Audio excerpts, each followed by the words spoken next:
ਕਹਾਣੀ ਇਨਸਾਨ ਦੀ ਫਿਤਰਤ ਨਾਲ ਜੁੜੀ ਹੋਈ ਇੱਕ ਸਿਨਫ ਹੈ।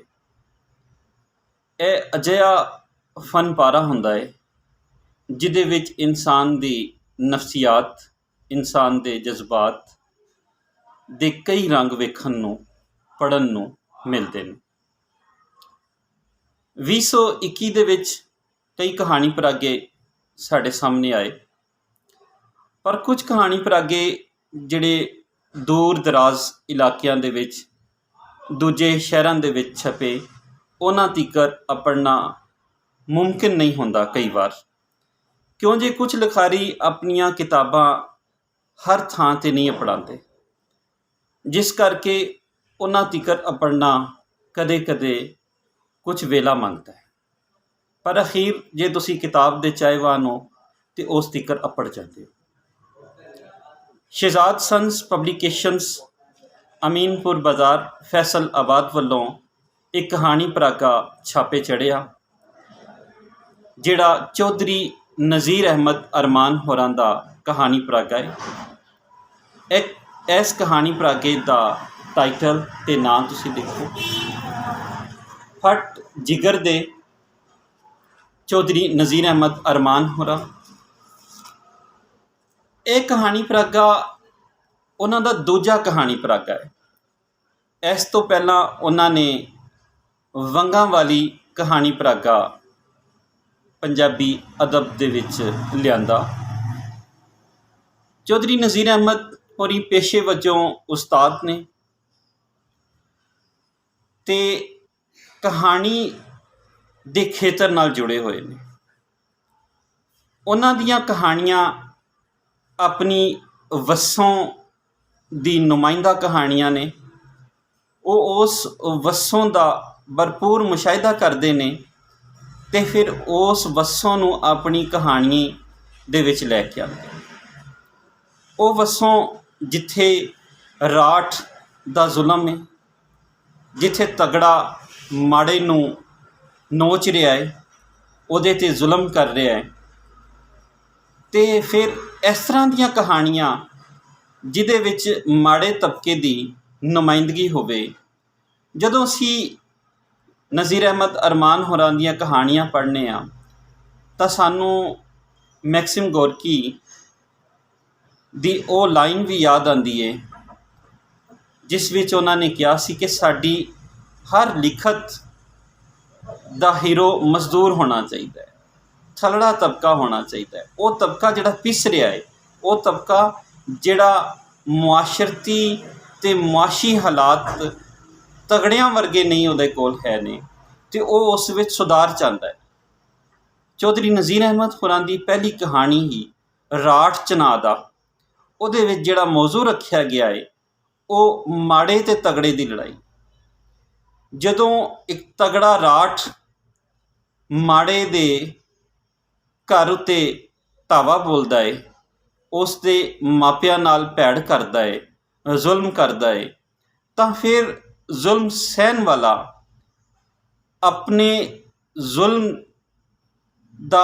ਉੱਤੇ ਹੋਏ ਜ਼ੁਲਮ ਦਾ ਬਦਲਾ ਲੈਣਾ ਚਾਹੁੰਦਾ ਹੈ, ਤਾਂ ਉਹ ਡਾਕੂਆਂ ਨਾਲ ਜਾ ਰਲਦਾ ਹੈ। ਅਤੇ ਜਦੋਂ ਉਸ ਰਾਠ ਦੇ ਸਾਹਮਣੇ ਆਉਂਦਾ ਹੈ ਤਾਂ ਉਹ ਰਾਠ ਉਸ ਨੂੰ ਕਹਿੰਦਾ ਹੈ ਕਿ ਤੂੰ ਹੀ ਅਸਲ ਵਿੱਚ ਰਾਠ ਹੈ, ਅਸੀਂ ਤਾਂ ਸਿਰਫ ਦਿਖਾਵੇ ਦੇ ਰਾਠ ਸੀ। ਇਸ ਪਰਾਗੇ ਦੇ ਕੁੱਲ ਸਫ਼ੇ 96 ਨੇ। 20 ਕਹਾਣੀਆਂ ਇਹਦੇ ਵਿੱਚ ਸ਼ਾਮਿਲ ਕੀਤੀਆਂ ਗਈਆਂ ਨੇ। ਇਸ ਦਾ ਦਿਬਾਚਾ ਲਿਖਣ ਵਾਲੇ ਪ੍ਰੋਫੈਸਰ ਸਫਦਰ ਅਲੀ ਸ਼ਾਹ ਨੇ। ਉਹ ਦਿਬਾਚੇ ਵਿੱਚ ਕੀ ਲਿਖਦੇ ਨੇ, ਕੁਝ ਸਤਰਾਂ ਤੁਹਾਡੇ ਨਾਲ ਸਾਂਝੀਆਂ ਕੀਤੀਆਂ ਜਾਂਦੀਆਂ ਨੇ। ਅਫਸਾਨਿਆਂ ਨੂੰ ਪੜ੍ਹ ਕੇ ਇੰਝ ਲੱਗਦਾ ਹੈ ਜਿਉਂ ਨਜ਼ੀਰ ਅਹਿਮਦ ਅਰਮਾਨ ਹੋਰੀ ਹਰ ਕਿਰਦਾਰ ਨੂੰ ਅੰਦਰੋਂ ਬਾਹਰੋਂ ਜਾਣਦੇ ਹਨ।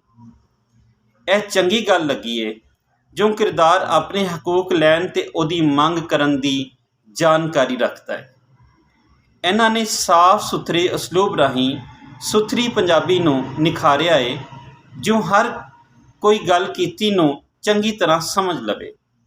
ਇਹਨਾਂ ਨੇ ਸਮਾਜ ਦੇ ਚੰਗੇ ਅਤੇ ਮੰਦੇ ਪੱਖਾਂ ਨੂੰ ਜੁਰਅਤ ਨਾਲ ਲਿਖਿਆ ਹੈ ਅਤੇ ਇਨਸਾਨੀ ਜ਼ਾਤ ਦੀ ਸੱਚੀ ਪਰਖ ਪੜਚੋਲ ਕੀਤੀ ਹੈ।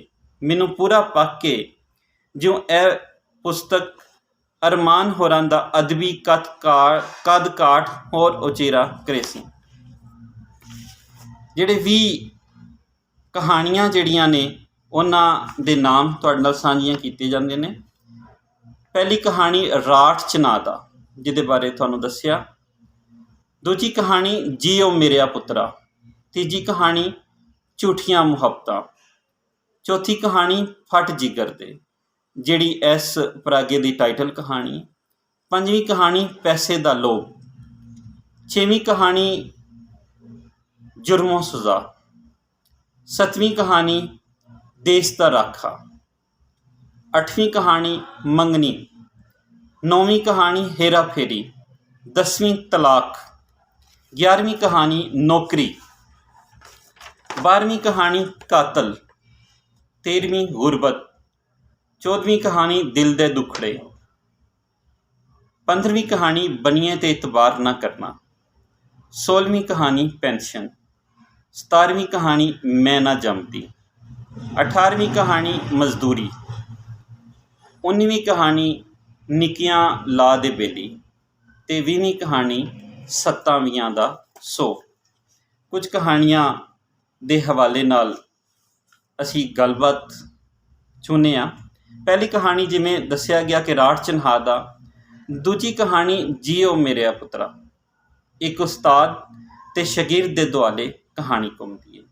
ਇੱਕ ਸ਼ਾਗਿਰਦ ਕਿਵੇਂ ਆਪਣੀ ਉਸਤਾਦ ਦੀ ਮਦਦ ਕਰਦਾ ਹੈ ਅਤੇ ਕਿਵੇਂ ਉਸ ਨੂੰ ਜ਼ੁਲਮ ਤੋਂ ਬਚਾਉਂਦਾ ਹੈ, ਇਸ ਕਹਾਣੀ ਵਿੱਚ ਬਿਆਨ ਕੀਤਾ ਗਿਆ। ਜਿਵੇਂ ਕਿ ਦੱਸਿਆ ਗਿਆ ਕਿ ਚੌਧਰੀ ਨਜ਼ੀਰ ਅਹਿਮਦ ਅਰਮਾਨ ਹੋਰੀ ਪੇਸ਼ੇ ਵਜੋਂ ਉਸਤਾਦ ਨੇ, ਅਤੇ ਇੰਝ ਲੱਗਦਾ ਹੈ ਕਿ ਉਹ ਉਹਨਾਂ ਕਿਰਦਾਰਾਂ ਤੋਂ ਮੁਤਾਸਿਰ ਹੁੰਦੇ ਨੇ ਜਿਹੜੇ ਉਹਨਾਂ ਦੇ ਆਲੇ ਦੁਆਲੇ ਵਸਦੇ ਨੇ, ਅਤੇ ਫਿਰ ਉਸੇ ਤਰ੍ਹਾਂ ਦੀ ਹਕੀਕਤ ਲਿਖ ਦਿੰਦੇ ਨੇ, ਭਾਵੇਂ ਉਹ ਚੰਗੇ ਪੱਖ ਹੋਣ ਅਤੇ ਭਾਵੇਂ ਉਹ ਮੰਦੇ ਪੱਖ ਹੋਣ।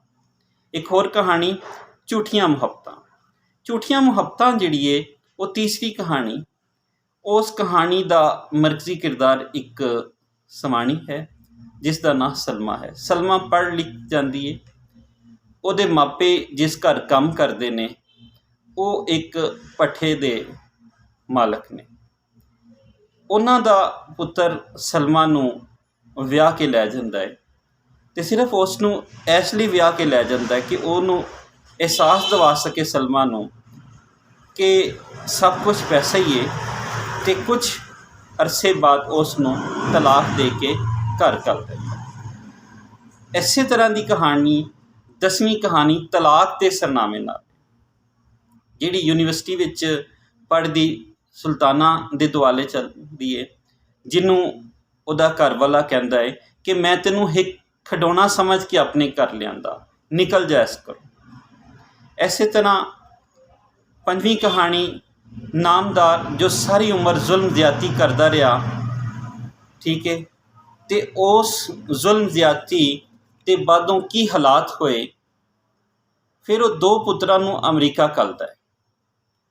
ਜਦੋਂ 2 ਪੁੱਤਰ ਅਮਰੀਕਾ ਚਲੇ ਜਾਂਦੇ ਨੇ ਤਾਂ ਉਹਨਾਂ ਕੋਲ ਇੰਨੀ ਵੇਲ ਨਹੀਂ ਹੁੰਦੀ ਕਿ ਉਹ ਆਪਣੇ ਮਾਪਿਆਂ ਦੇ ਜਨਾਜ਼ੇ ਵਿੱਚ ਵੀ ਆ ਸਕਣ। ਇਸੇ ਤਰ੍ਹਾਂ ਇੱਕ ਕਹਾਣੀ, ਚੌਥੀ ਕਹਾਣੀ ਜਿਹੜੀ ਹੈ ਫਟ ਜਿਗਰ ਦੇ, ਜਿਹੜੀ ਇਸ ਕਿਤਾਬ ਦੀ ਟਾਈਟਲ ਕਹਾਣੀ ਹੈ। ਮੁਸ਼ਤਾਕ ਦਾ ਪਿਓ ਜਿਹੜਾ ਹੈ ਉਹ ਭੱਠੇ ਮਾਲਕ ਕੋਲੋਂ 2 ਲੱਖ ਰੁਪਏ ਉਧਾਰੇ ਲੈਂਦਾ ਹੈ। ਮੁਸ਼ਤਾਕ ਅਤੇ ਭੱਠੇ ਮਾਲਕ ਦਾ ਧੀ ਨਾਲ ਚੱਕਰ, ਉਹਦਾ ਕਤਲ, ਅਤੇ ਭੱਠੇ ਨਾਲ ਕਬਰ ਬਣ ਜਾਂਦੀ ਹੈ। ਸੁਰੱਈਆ ਉਸ ਨੂੰ ਜਦੋਂ ਦੇਖਦੀ ਹੈ ਅਤੇ ਉਹਦੇ ਮਹਿਬੂਬ ਦੀ ਹੈ, ਅਤੇ ਫਿਰ ਫਟ ਜਿਗਰ ਦੇ ਉਸ ਨੂੰ ਮਿਲ ਜਾਂਦੇ ਨੇ।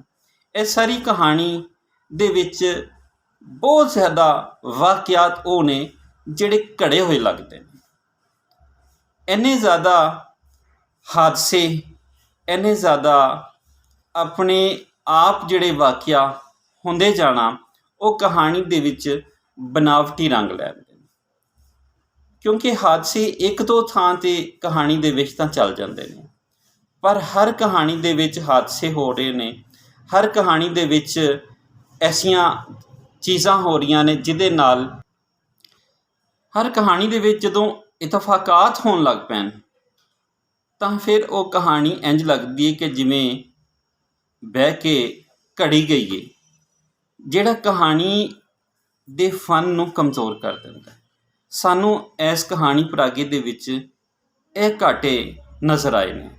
ਬਾਰ-ਬਾਰ ਜਿਹੜੇ ਇਤਫਾਕਾਤ ਨੇ ਹਰ ਕਹਾਣੀ ਦੇ ਵਿੱਚ, ਉਹ ਕਹਾਣੀਕਾਰ ਦੇ ਫਨ ਦੇ ਉੱਤੇ ਸਵਾਲ ਅਤੇ ਕਹਾਣੀ ਦੀ ਤਕਨੀਕ ਨੂੰ ਵੀ ਕਿਧਰੇ ਕਮਜ਼ੋਰ ਕਰ ਦਿੰਦੇ ਨੇ। ਰਹੀ ਗੱਲ ਪੰਜਾਬੀ ਲਿਖਣ ਲਿਖਾਣ ਦੇ ਹਵਾਲੇ ਨਾਲ, ਅਤੇ ਇਹਦੇ ਵਿੱਚ ਕੀ ਜਿਹੜਾ ਹੈ ਉਹ ਉਰਦੂ ਵਾਲਾ ਲਿਖਿਆ ਹੋਇਆ ਹੈ, ਕਾਫ ਛੋੜੀਏ ਕੀ, ਬਜਾਏ ਇਸ 'ਤੇ ਕਿ ਕਾਫ ਇਹ ਹੈ ਲਿਖਿਆ ਜਾਏ। ਇਸੇ ਤਰ੍ਹਾਂ ਦੀਆਂ ਹੋਰ ਵੀ ਕਈ ਗਲਤੀਆਂ ਨੇ। ਜੇ ਉਹਨਾਂ ਨੂੰ ਸੁਧਾਰ ਲਿੱਤਾ ਜਾਂਦਾ ਤਾਂ ਕਿਤਾਬ ਦੀ ਲਿਖਾਈ ਵੀ ਖੂਬਸੂਰਤ ਹੋ ਜਾਣੀ ਸੀ ਅਤੇ ਪੜ੍ਹਨ ਵਾਲੇ 'ਤੇ ਤਾਸੁਰ ਜਿਹੜਾ ਹੈ ਉਹ ਹੋਰ ਵੱਧ ਜਾਣਾ ਸੀ। ਕਿਉਂ ਜੇ ਹੁਣ ਪੰਜਾਬੀ ਦੇ ਵਿੱਚ ਬੇਤਹਾਸ਼ਾ ਲਿਖਿਆ ਜਾ ਰਿਹਾ ਹੈ, ਵਧੀਆ ਲਿਖਿਆ ਜਾ ਰਿਹਾ ਹੈ, ਅਤੇ ਪੰਜਾਬੀ ਕਹਾਣੀ ਜਿਸ ਸਿਖਰਾਂ 'ਤੇ ਅਪੜ ਚੁੱਕੀ ਹੈ, ਇਹ ਕਹਾਣੀ ਪਰਾਗਾ ਉਸ ਮਿਆਰ ਦੇ ਉੱਤੇ ਪੂਰਾ ਨਹੀਂ ਉਤਰਦਾ। ਇਸ ਲਈ ਕਹਾਣੀਕਾਰ ਨੂੰ ਹੋਰ ਮਿਹਨਤ ਦੀ ਲੋੜ ਹੈ ਤਾਂ ਜੋ ਉਹ ਅੱਜ ਦੀ ਪੰਜਾਬੀ ਕਹਾਣੀ ਦੇ ਨਾਲ ਟੁਰ ਸਕੇ। ਫਿਰ ਅਸੀਂ ਇੱਕ ਵਾਰੀ ਫਟ ਜਿਗਰ ਦਾ ਟਾਈਟਲ ਤੁਹਾਨੂੰ ਦਿਖਾਉਂਦੇ ਹਾਂ। ਚੌਧਰੀ ਨਜ਼ੀਰ ਅਹਿਮਦ ਅਰਮਾਨ ਹੋਰਾਂ ਦਾ ਕਹਾਣੀ ਪਰਾਗਾ, ਜਿਹਦੇ ਕੁੱਲ ਸਫ਼ੇ 96 ਨੇ, 20 ਕਹਾਣੀਆਂ ਇਹਦੇ ਵਿੱਚ ਸ਼ਾਮਿਲ ਨੇ। ਇਹਦਾ ਮੁੱਲ 400 ਰੁਪਏ ਹੈ। ਸ਼ਹਿਜ਼ਾਦ ਸੰਸ ਪਬਲੀਕੇਸ਼ਨਸ, 10 ਤਾਜ ਸੈਂਟਰ ਪ੍ਰੈਸ ਮਾਰਕੀਟ, ਅਮੀਨਪੁਰ ਬਾਜ਼ਾਰ, ਫੈਸਲਾਬਾਦ ਵੱਲੋਂ ਇਹ ਛਾਪੀ ਗਈ ਹੈ। ਇਹ ਸੀ ਅੱਜ ਦੀ ਸਾਡੇ ਕੋਲ ਕਿਤਾਬ ਫਟ ਜਿਗਰ ਦਾ।